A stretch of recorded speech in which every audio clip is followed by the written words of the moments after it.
cabeça. Amamos o Cruzeiro, é o que interessa. As notícias do Cruzeiro, a chapa está esquentando, Samuel. Pois é, Manuel. Boa noite para os amigos ligados na turma do bate-bola, confirmando 6h37, uma semana que vai ser iniciada amanhã e de muita expectativa. As chapas estão esquentando, melhor dizendo, Manuel, porque tem a eleição no próximo dia 21. Daqui a pouco vamos falar mais sobre isso. Mas a semana do Conselho Gestor, ela promete muitas novidades. Primeiro, o Cruzeiro deve divulgar, o núcleo dirigente transitório, um real panorama da situação com as dívidas em ações na FIFA.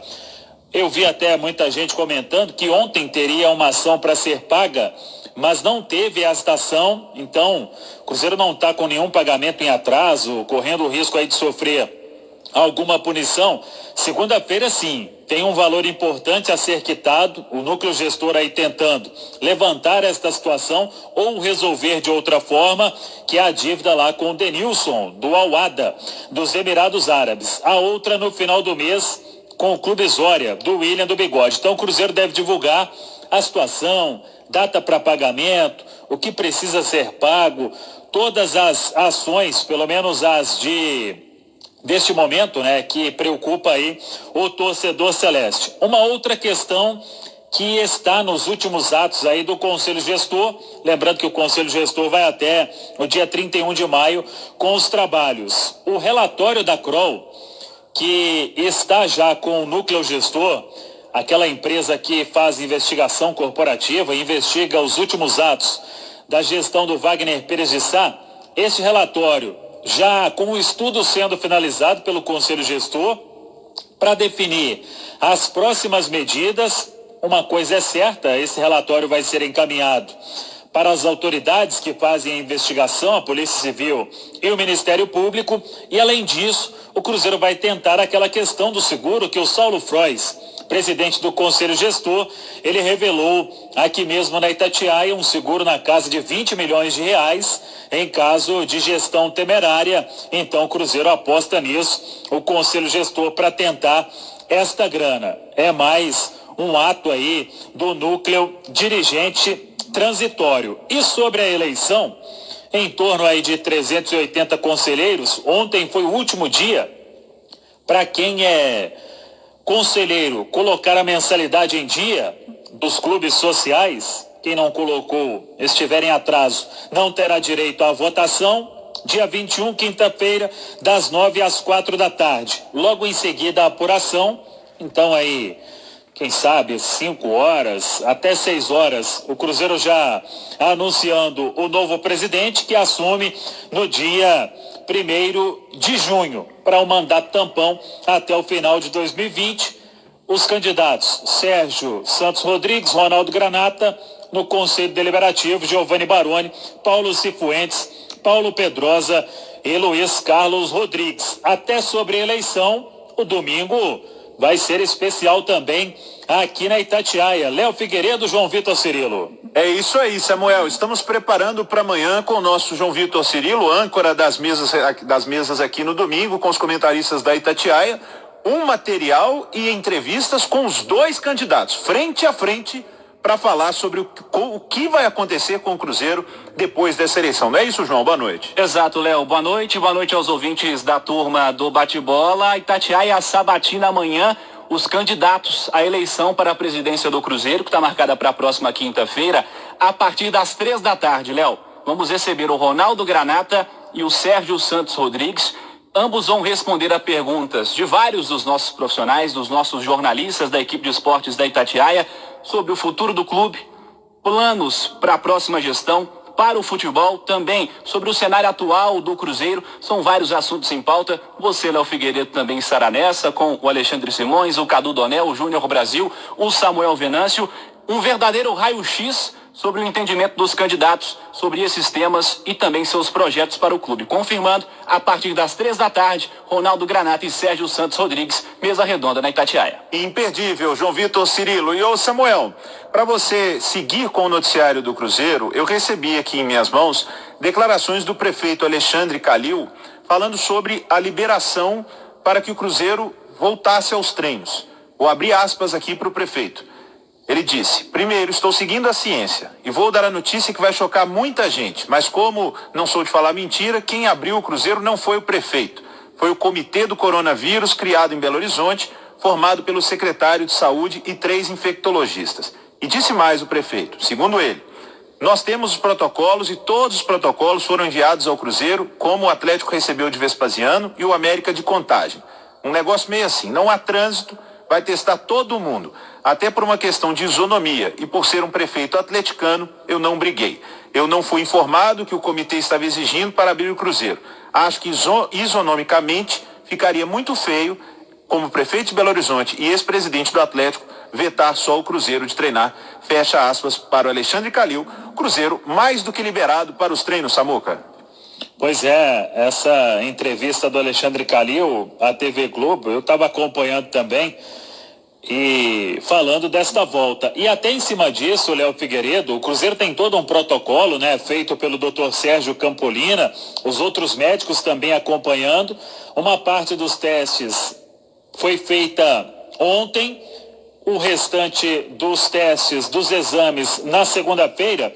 E vamos trazer aqui na turma do bate-bola, 6h43, 2 representantes do Cruzeiro para falar sobre esta volta.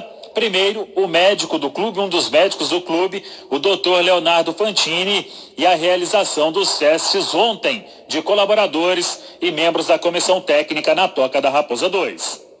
A gente começou hoje a fazer os exames dos funcionários, todo mundo que vai voltar agora a trabalhar aqui na Toca, principalmente quem está tendo, vai ter mais contato com os jogadores, e na segunda-feira a gente vai fazer de todos os atletas. Então a gente está tomando todas as medidas possíveis para a gente ter essa volta com a maior segurança possível. Além dos cuidados com os exames, a gente vai ter todos os cuidados aqui no dia a dia com os jogadores. Iniciar esse treinamento aí com um certo isolamento, mantendo o distanciamento e com todas as medidas de segurança possíveis que a gente puder tomar para diminuir e minimizar o máximo possível o risco.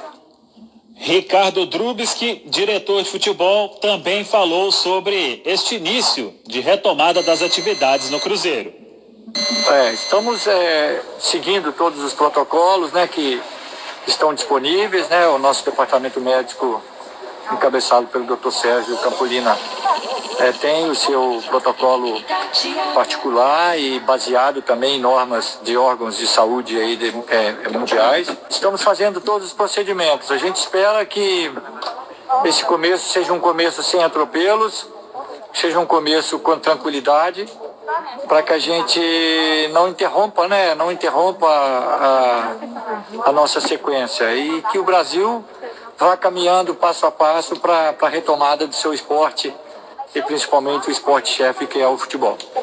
Muito bem, tá aí o Ricardo Drubski, então, diretor de futebol do Cruzeiro, já fez o teste dele de Covid-19. Na segunda-feira, todos os atletas, os que estão hoje aí no elenco, e também outros membros do departamento de futebol do Cruzeiro. Lembrando que o técnico Anderson Moreira, ele definiu que 4 atletas retornam para o time sub-20. Obviamente, estes não serão testados. O zagueiro Paulo, o lateral direito Valdir e os atacantes Caio e Alexandre Jesus. Hoje no elenco, o Cruzeiro tem 33 atletas, contando com o Macton, volante, e com o Marcelo Hermes, lateral esquerdo, são 35. Aí tem o Lucas França, goleiro que está de volta, o Patrick Bray, que retornou da Ferroviária, e também o Regis, o primeiro reforço da era Anderson Moreira.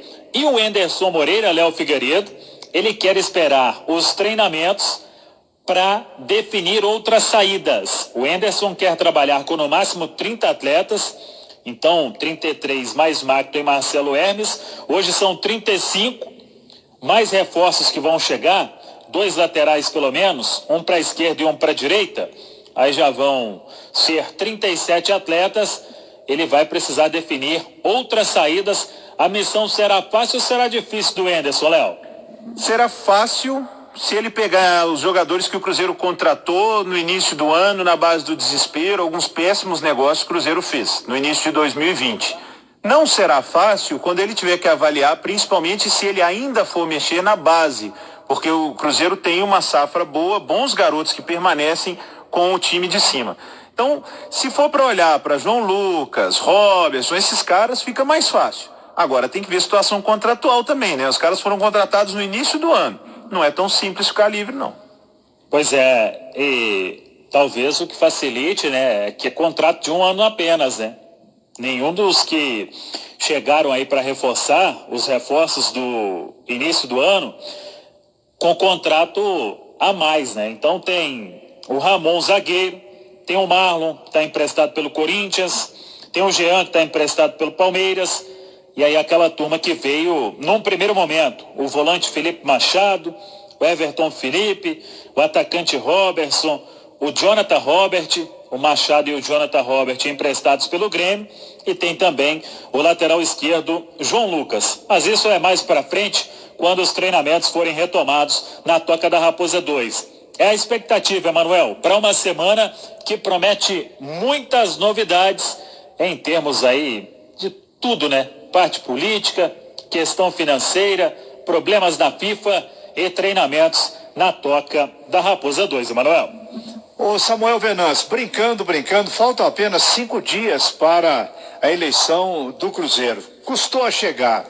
E torcemos para que tudo transcorra num alto nível, à altura do que o Cruzeiro merece, para que essas brigas políticas, essas várias correntes que frequentam hoje a vida do Cruzeiro, elas possam ficar estacionadas há algum tempo, até que apareça um plano do novo presidente, uma grande ideia, novidades em termos da vida do Cruzeiro. Tudo, por enquanto, está muito nebuloso, porque o dinheiro não aparece, as dívidas estão chegando, estão sendo adiadas e o Cruzeiro tem compromissos aí para o fim do mês muito importantes. Vai aparecer uma solução, sempre apareceu uma solução no futebol, mas dessa vez o Cruzeiro vai ter que fazer tudo com a cabeça muito no lugar.